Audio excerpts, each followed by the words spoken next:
Première vidéo du chapitre 2 où on va aborder la base, donc nos premiers programmes. Et on va commencer avec la base de la base. La base de la base, c'est un programme tout vide. Donc vous avez ici un programme minimal qui se lance, mais qui se coupe tout de suite après, donc qui n'affiche rien. Alors un programme, il y a une fonction. Il faut dire au compilateur, il y a une fonction exécutée. Cette fonction initiale, la première fonction exécutée, elle s'appelle main. Donc vous avez ici la totalité de la fonction main à l'écran. Donc ça, c'est le minimum à écrire pour un code, c'est ça. Il ne faut pas l'appeler autrement. Voilà, il a besoin de trouver ça et savoir où démarrer. Alors la première ligne, ça s'appelle le prototype de la fonction main. C'est là où on dit qu'il y a une fonction main, on la déclare. On verra plus en détail pourquoi ça s'écrit comme ça. Donc dans un autre chapitre, c'est pas important pour le moment. Le contenu de la fonction main, donc ce qu'on appelle le core, donc ce qui va être exécuté par le programme, est délimité, donc se trouve entre en deux accolades, donc une accolade ouverte ici et une accolade fermée ici.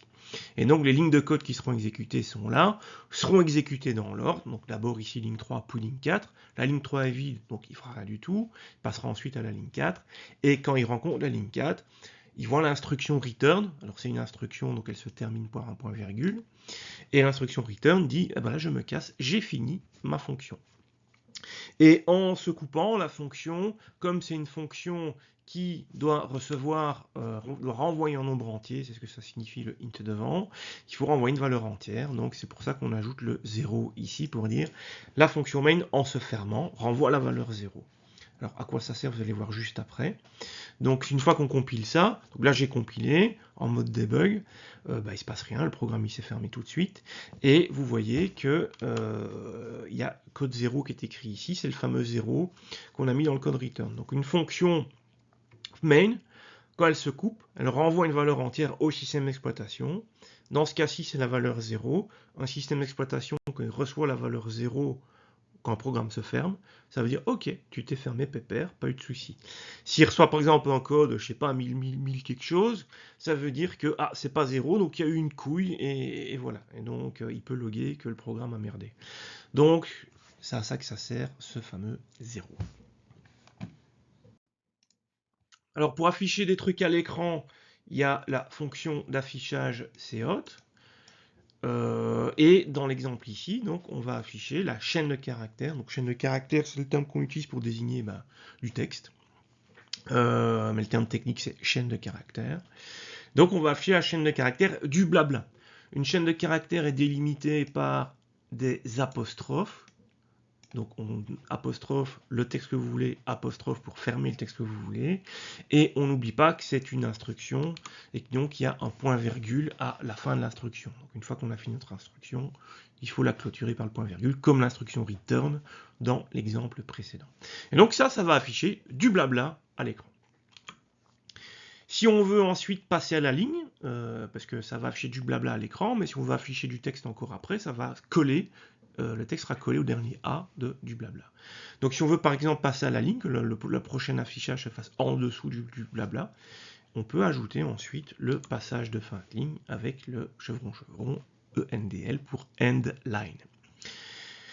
Voilà, comme si vous avez tapé sur Entrée dans un éditeur de texte. On peut aussi, dans une seule instruction d'affichage, demander de faire plusieurs trucs. Donc dans l'exemple ici, on va demander d'afficher du blabla, puis de passer à la ligne, puis encore du blabla, donc qui sera écrit juste en dessous de blabla.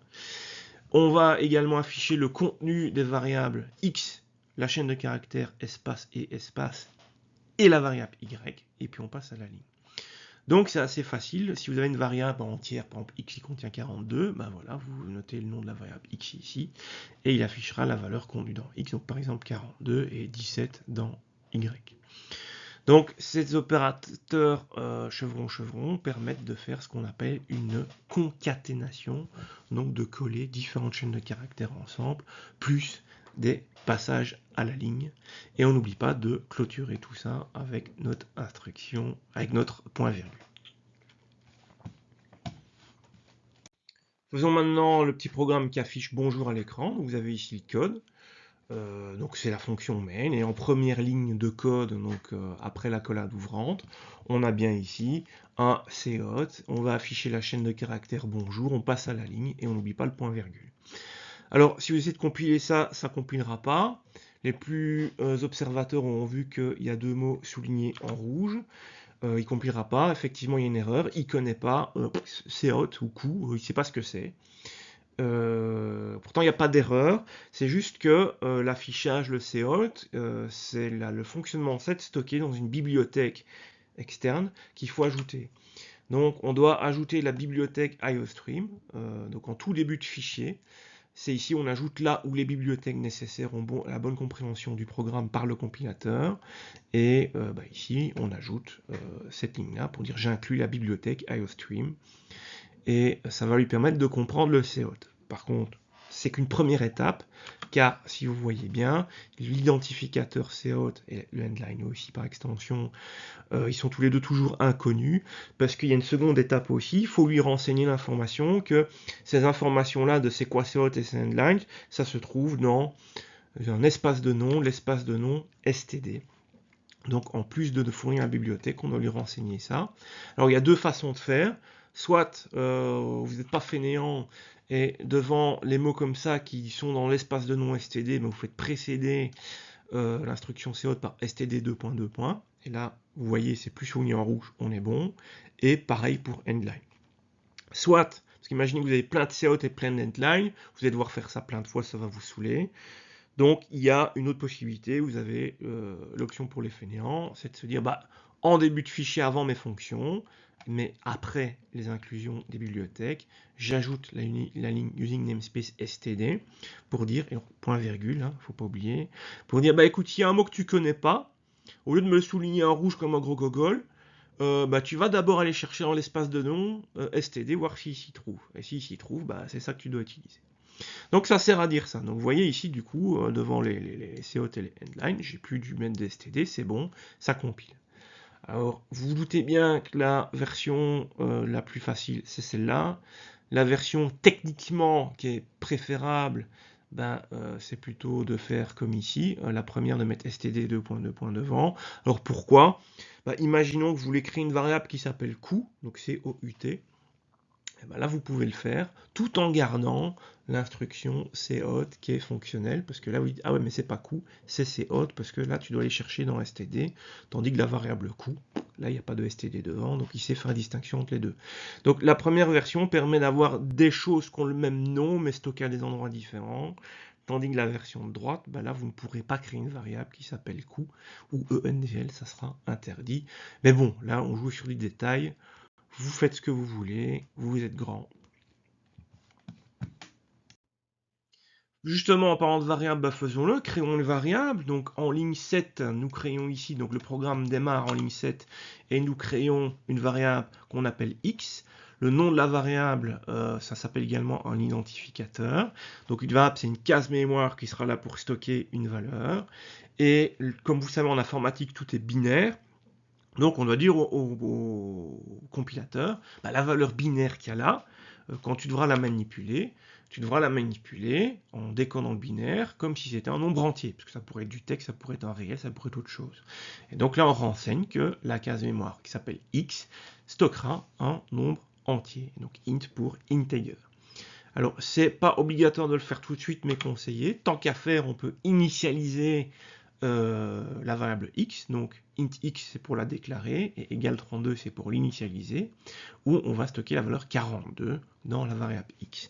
Et on n'oublie pas, qu'on ait fait l'initialisation ou pas, de terminer cette ligne par un point virgule, car c'est bien une instruction. Ensuite, on va afficher, on voit ici en ligne 9, on va afficher à l'écran la chaîne de caractères, la variable x vaut. Vous voyez qu'il y a un espace après le t, parce que si je ne mets pas l'espace après le t, comme je veux ensuite afficher le contenu de la variable x, le 42 sera collé au t. Moi, je vais rajouter un petit espace avant le guillemet. Et si on exécute le code, on voit bien qu'on a la variable x qui vaut 42 s'affiche à l'écran. Alors Kumiko veut nous rajouter un truc, qu'est-ce qu'elle veut? Oui, donc si on n'initialise pas une variable, elle n'est pas d'office à la valeur 0. Donc si j'avais fait int x point virgule et puis la variable x vaut, soit ça aurait peut-être affiché 0, ou bien 32 164. Voilà, donc s'il y a une valeur complètement aléatoire, quand on n'utilise pas les variables, elles ont une valeur quelconque. Donc ça, c'est une règle de bonne pratique. Je crée une variable, j'initialise. Parlons vite fait des identificateurs, donc les noms que vous donnez à vos variables. Ça, au niveau de ces noms, vous pouvez utiliser que des lettres et des chiffres. Donc pas d'accent, pas d'espace, pas de caractères spéciaux, pas de slash, pas d'arrobase, etc. Il y a quand même une petite exception. Vous pouvez utiliser le tiret et l'underscore, donc le tiret du bas. Sinon, mais faites vraiment gaffe, hein, pas d'accent, super important, le nombre de fois où je vois les phénomènes d'accent ça marche pas, Jean Dylan. Non, non, non, pas d'accent en informatique de façon générale, même dans vos noms de fichiers, vos documents Word, peu importe, le bon plan, jamais d'accent et d'espace en informatique. Règle de bonne pratique. Ensuite, faut pas oublier non plus que ça doit commencer par une lettre. Donc vous pouvez pas appeler une variable 42x, mais vous pouvez l'appeler x42, là c'est ok. Vous pouvez aussi commencer le nom de votre variable par un underscore. Bon, je suis pas fan, mais c'est possible. Et faut savoir aussi que c'est sensible à la casse, ce qui signifie qu'il fait la distinction entre une majuscule et une minuscule. C'est pas la même chose pour lui le compilateur.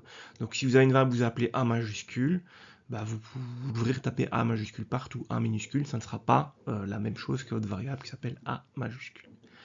Et faut pas oublier non plus qu'il y a des mots qui signifient des choses, donc vous ne pouvez pas utiliser des mots réservés. Donc return, c'est l'instruction return, donc vous ne pouvez pas appeler votre variable return. Donc il y a tous les mots réservés du langage, int, float, etc., que vous ne pouvez pas utiliser pour vos noms de variables. Donc pour les variables, les différents types de variables, on verra ça plus tard. Passons d'abord aux entrées utilisateurs. Donc je vais vous montrer ici dans l'exemple. Donc en ligne 7, on déclare donc une variable x qu'on initialise à 0. Ensuite, on affiche à l'écran la chaîne de caractères veuillant coller une valeur. Et ensuite, un truc nouveau ici en instruction en ligne 9, vous voyez l'instruction cin. Donc cette instruction, ça va être pour réceptionner ce qu'un Gugus tape au clavier et le stocker dans une variable, en l'occurrence ici la variable x.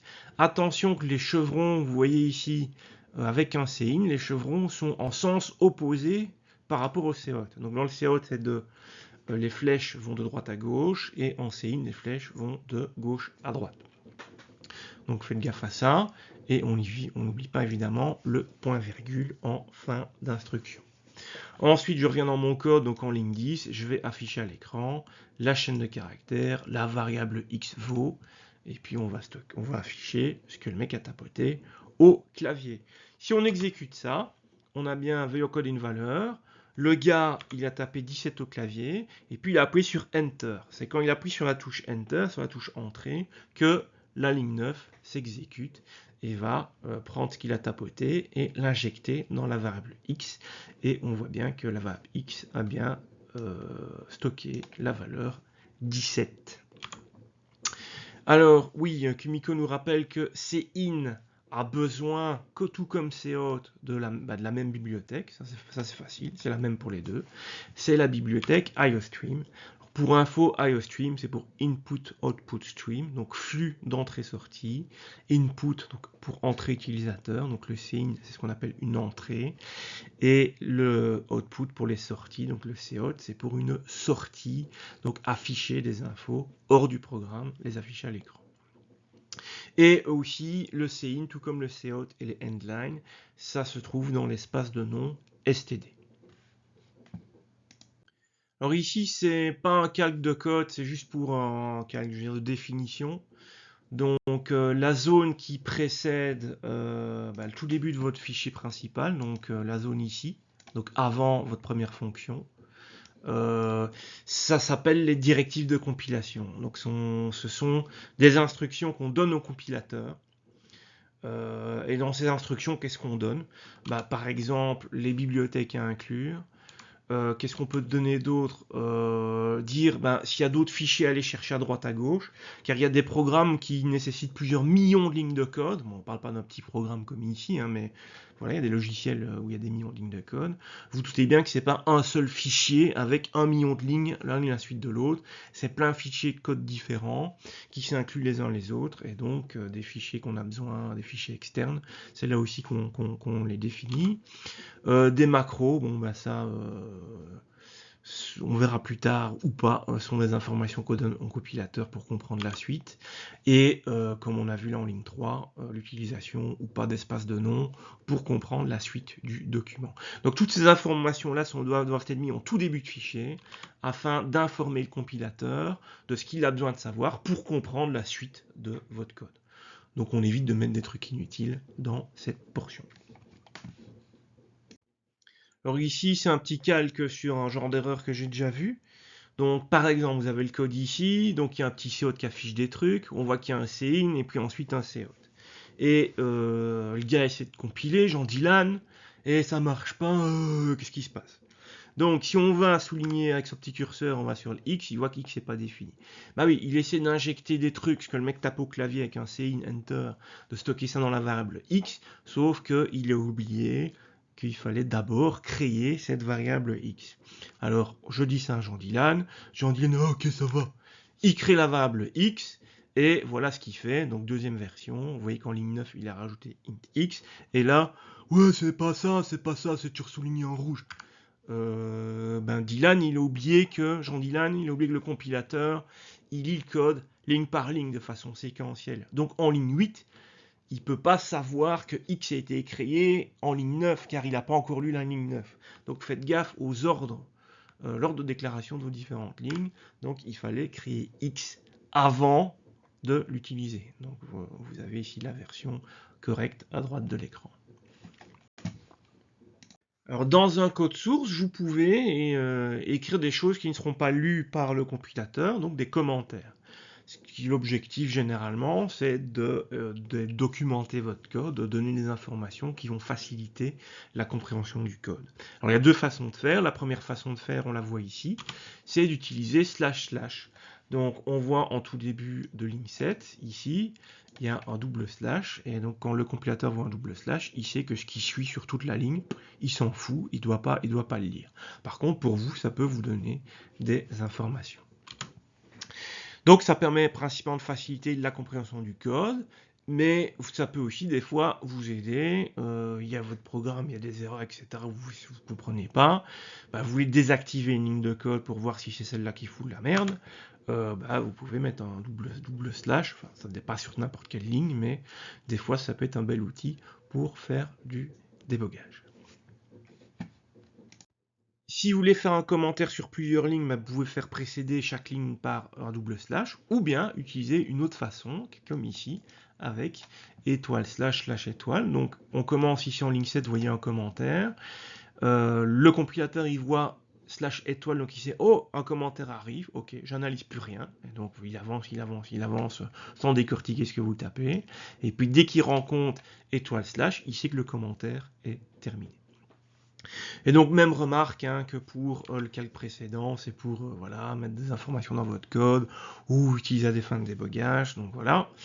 Petite information additionnelle, sachez qu'il existe des logiciels comme par exemple d'Oxygène, où l'objectif c'est que ce logiciel va analyser votre code source, et si vous avez respecté une certaine syntaxe dans vos commentaires, il va générer automatiquement une documentation de votre programme, un PDF, un site web, etc. Enfin, peu importe.